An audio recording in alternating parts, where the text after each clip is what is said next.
everyone, it's Christina here. I hope you are having the most amazing day ever. I'm going to be talking about 75 Hard and self-love. So if you're new to the channel, my name's Christina. I'm a naturopath, herbalist, life coach, as well as carnivore, and have been for over 20 months now, nearly 600 days. Woo! And so now I'm taking on a little bit more of a challenge, because what I want to do for myself is not just be slim. I don't just want to lose weight. I actually also want to gain muscle, and I want to be strong and fit.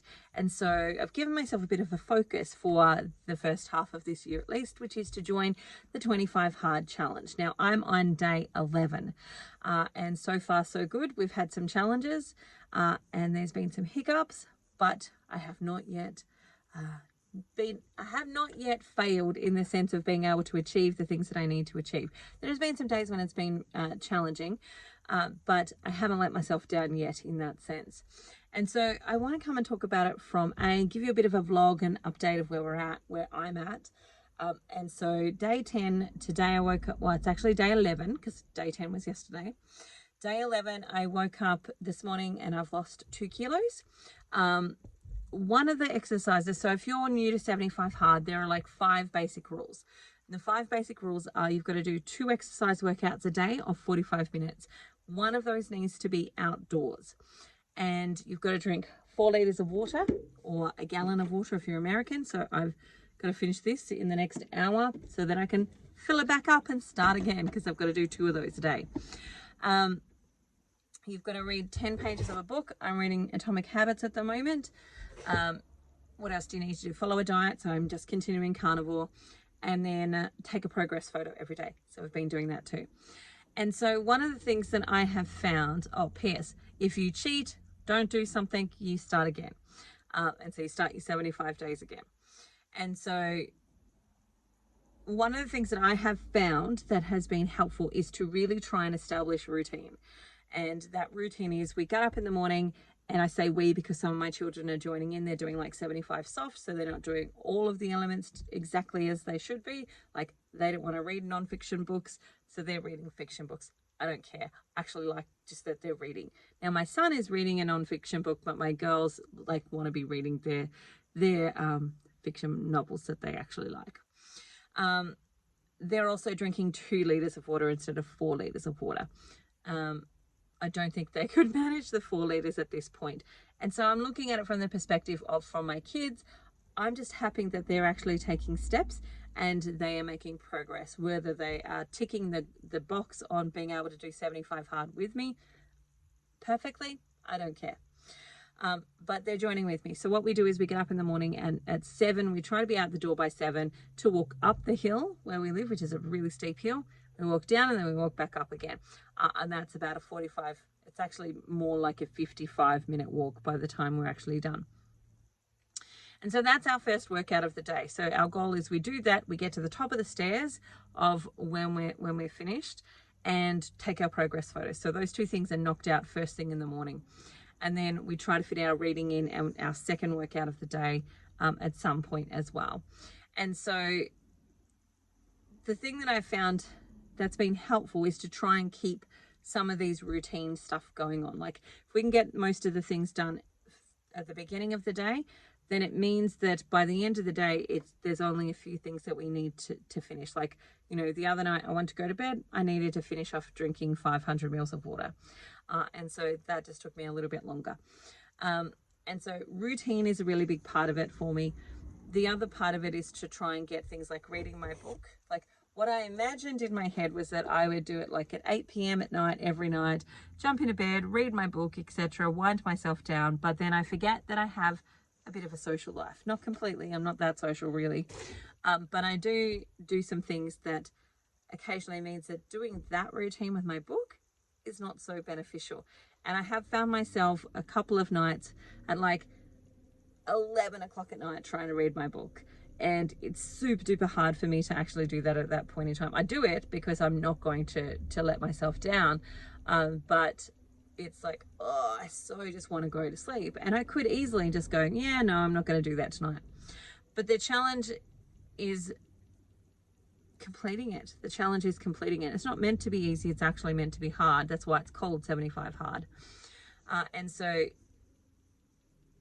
routine is a big part of actually getting the things done. But the other part of it is on the days when you don't want to. And there's certainly been days when I don't want to. There have been times, especially like, because, oh my gosh, I started 75 Hard the day my puppy had puppies. And if you've ever had puppies, the first night at least is like having a newborn baby in your house, because where they're sleeping is like really close to me. And they were screaming all night, and my dog's a new mum, and she just was like, mum, they're touching me, when they were trying to feed off of her and so on. And so, you know, there's an adjustment period there where you've got to kind of be on top of them and, you know, make sure that everything's going all right, so everybody gets fed and so on. And so that first night, or the first 2 nights, were like really hard, but that first night in particular was very hard, because I was up to her like every hour to help get those babies feeding and get them looked after during the night, etc., etc. And so the first day was hard in the sense that I started when a big event kind of happened, but also it was the next day that I was tired, and my alarm goes off and I'm like, I don't want to get up, but I got up anyway. And then the next day I was still tired, because like the hangover of having the puppies, etc., is still happening. And so I got up anyway. And getting through that part has helped. So there's certainly been times when I'm like, I don't want to do this, but I do want to do it, because ultimately it's a long-term goal. Like long-term, I want the results that this is going to create for me and going to help me create. So I do want the results, but my spirit sometimes, or my flesh sometimes, is actually a little bit weak in actually wanting to do the things in that moment in time. And so it's not without its challenges, that is for sure. One of them is drinking so much water. I had a couple of times I'm like, I am going to pee myself, and I'm on a client call and I'm like, okay, I need to figure this out and sort it out.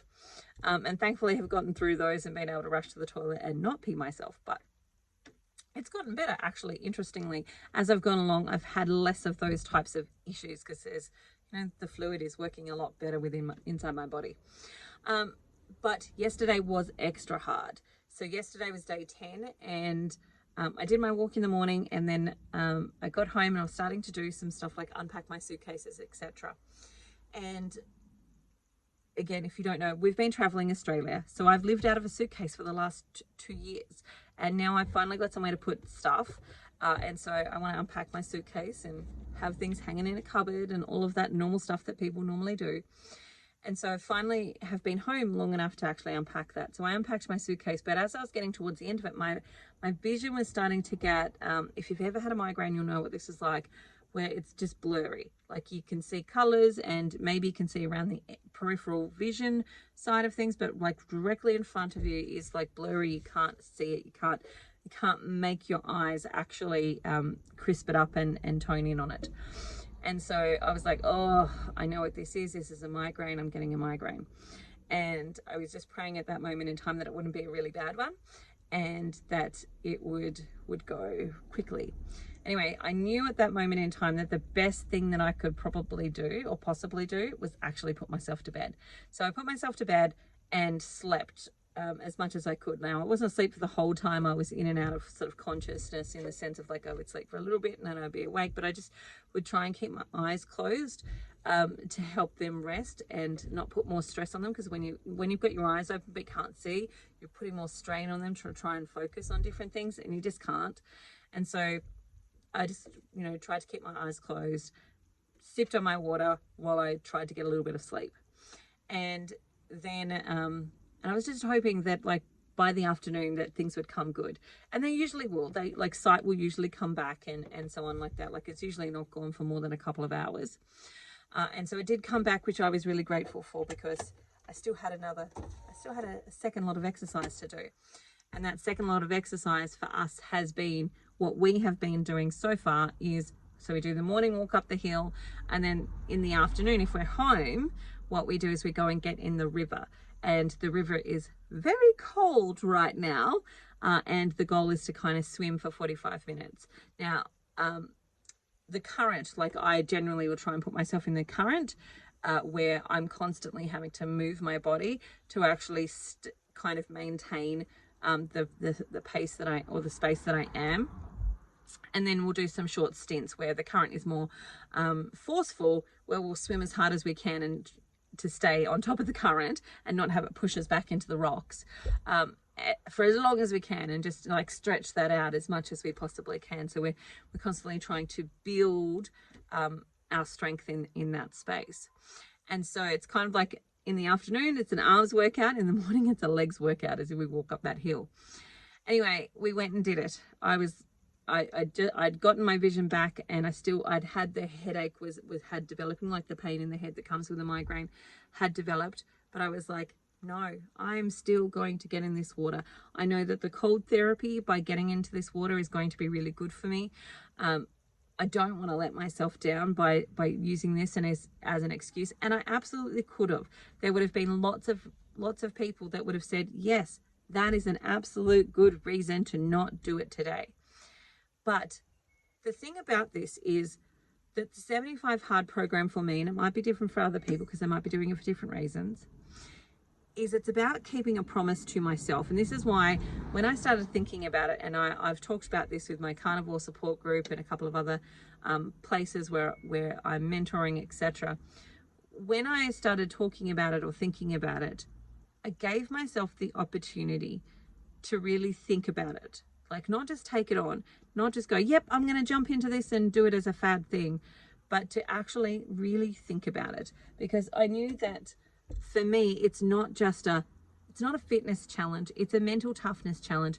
But for me, it's more than that. It's a promise to myself. If I'm going to do this, I'm going to promise myself that I'm going to give this my best, that I'm going to give it my best shot. And while I'm physically able to do the thing, like for example, I'm not in a hospital, I'm not going to injure myself extensively by doing this thing, I'm going to do the thing.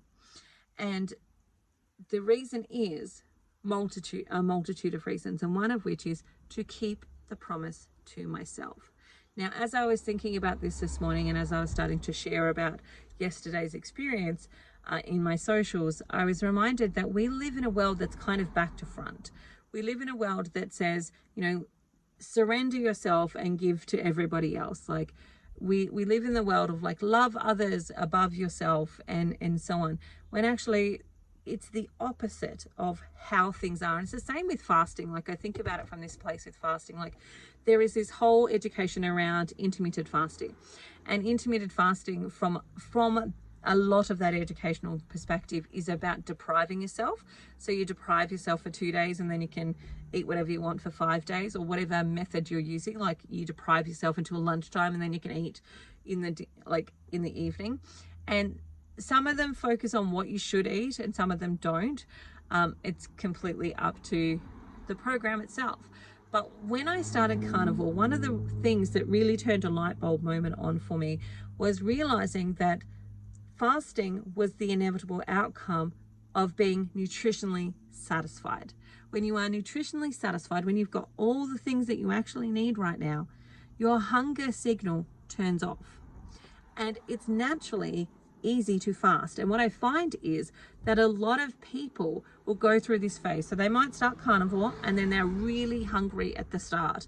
And I'm like, great, eat as much as you like. Like, just fill yourself up at that point. Because I know naturally what happens after that for majority of people, not always, but for majority of people that don't have like massive overeating problems, where they're using overeating as a strategy for some emotional support, is that they'll never inevitably reach the point where they're just not hungry, or they're actually finding it hard to eat simply because they're nutritionally full.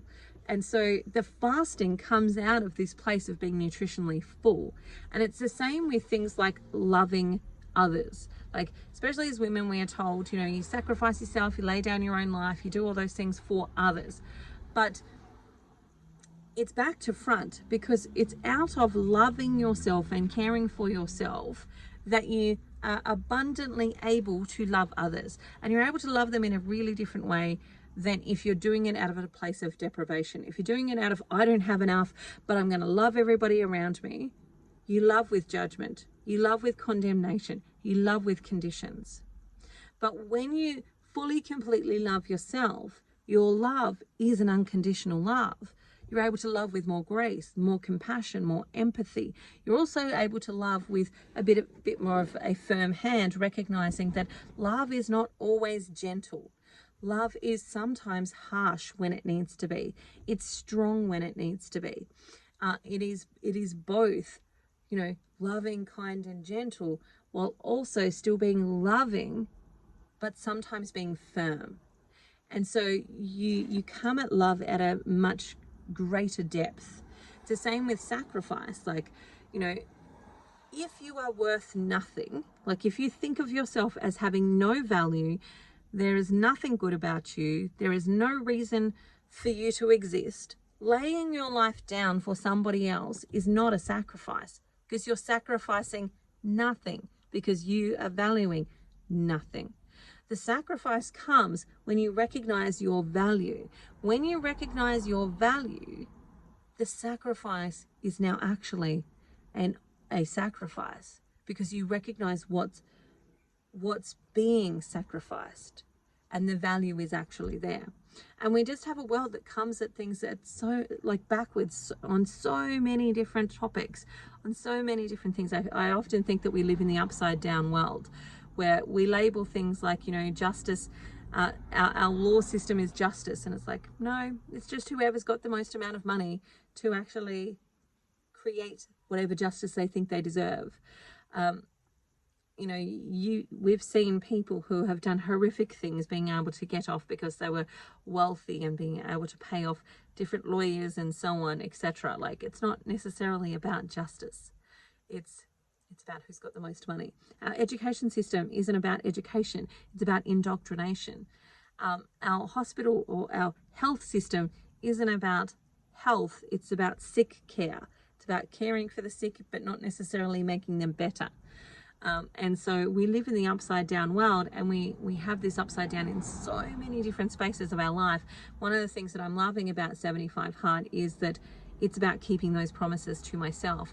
And that was my commitment with starting. Like, I didn't just jump in and go, yep, I'm going to do this. It was actually, no, I'm really thinking, is this something that I could conceivably do? Will I still get up and walk in the rain up this hill that I don't love doing? Like, it's not my favorite. The view's beautiful and I like walking with my kids, but they might not walk with me when it's raining. Will I still do that walk? Because I'm choosing me. And the answer is, I had to get to the place of, yep, I'm still going to do it. No matter what happens, I'm still going to do it. Like, even if, we don't get to do our second lot of exercise, and we're coming to the point where we're probably, like, we're on the cusp. Yesterday was like, oh my gosh, it's so cold. I don't want to swim. And we're on the cusp of going, it's getting too cold to actually swim in this river for 45 minutes anyway. You could do a quick dip. But for 45 minutes, it's getting cold. And so we're on the cusp of that and starting to think, okay, what is going to be our second exercise when that happens? Or when we get to that place, when we call it and we say, no more. And so we're at that space of starting to think about those things. What are we going to do? How are we going to do it? Like, if nobody else will do it with me, will I still do it? And the answer to that is yes. And I had to get to that yes before I started, because I didn't want to make a promise to myself that I didn't know that I could keep. And I know I can keep this.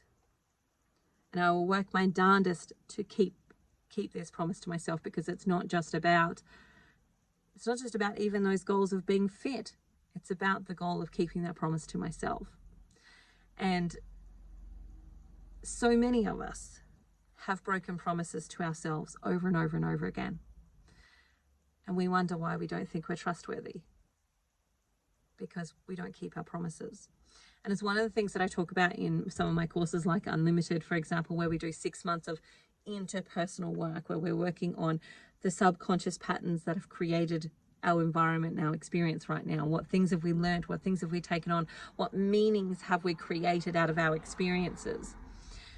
What have we what power have we given to those things? And in that, we've got to start to unpack it and start to find what are those things that have happened and what meaning did we give? And I talk about it from the perspective of, we all have a little boy or little girl living inside of us, that 5-year-old self of us, and she's walking the hallways of our mind. She's walking the hallways of her mind, and she has access to every experience that you've ever been through. There's a book on every experience and the meanings that you created it. She has the ability to open all of those books and give you that information. But she won't unless you're trustworthy, because in her life, so many other adults have been untrustworthy. They've not been worthy of her trust, and they've let her down over and over and over again. And you, as her magical big person version of you, have let her down over and over again, because you kept promises to yourself, like, I'm going to do this diet, and then you quit on day 3, or I'm not going to drink tonight, and then you know, have a drink by, you know, the second hour in, or I'm not going to do this, and then you do the thing. Like, broken promises to yourself over and over and over again. And he needs you to be trustworthy in order to pull the books off the library and give you the information for that process of self-healing. You need to be the trustworthy adult in your life, because you might have had parents that weren't trustworthy, or they might have made promises that they couldn't keep. And yes, we can forgive them and love them through that, because we know that often we'll say things that we can't necessarily follow through on. But you need somebody who's trustworthy in your life. And this, for me, is a part of the way of building that trust. Now, I usually do it with people in like 7-day quests. I usually say, pick something that you're going to do that you know you can complete for 7 days. And then pick something different, or add to that for 7 days, so that you're consistently building trust within yourself, but not overextending yourself to something that you know you can't complete, which is why I took such a long time really thinking about 75 hard as to whether I can complete it, because I didn't want this to be another thing that I started but couldn't complete. And I wanted to make sure mentally I was ready to go all out and actually complete this, because I'm building trust within myself so that I can continue to heal my own wounds. And I would love that for you too. Not that you have to do 75 hard. There's lots of ways of building trust. But this is my focus for my next level health, my next stage of my health, but also that healing process of building trust within myself and healing the wounds and creating new meanings around my body and my fitness and those types of things. All right, that's it for me today. I hope you have the most amazing day ever, and I'll talk to you again soon. If there's any topics you'd like me to talk on, drop it in the comment section. Remember, like and subscribe, and I look forward to hearing from you. Bye for now. Have an amazing day.